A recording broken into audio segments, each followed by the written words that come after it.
What I give people more than anything else, I think, is a lens through which they can see what they do day in, day out in a slightly different way. And that's critical because we all get so mired in the day-to-day that we forget there's a larger picture out there, a context within which all change happens. And my job is to give you a lens through which you can see that change. And as a result, do what you do a little differently to shape the future, to architect the future.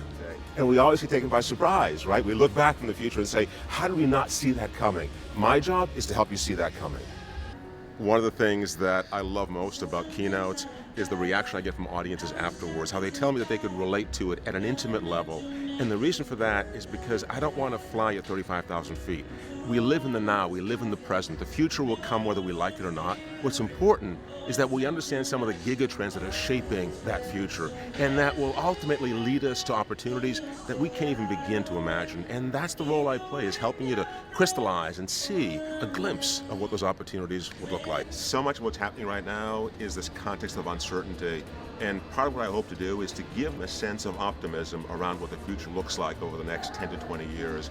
I'm an optimist at heart, and that's what I bring to these events. In the last few months, I've been to dozens of cities: LA, San Diego, San Francisco, Boston, New York, Chicago, Dubai, and to the UK.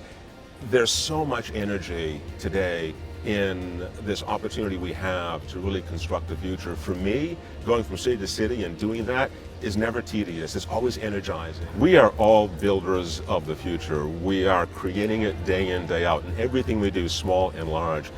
Part of what I want to bring to every event that I speak at is an optimistic view of that future. Look, the reality is that we're going to get dragged kicking and screaming into the future, whether we like it or not, but we can play a role in creating that future. Rather than predicting it, our job really is to build it brick by brick, one step at a time. Thank you so much for having me. I've enjoyed it. I hope you have as well. Thank you.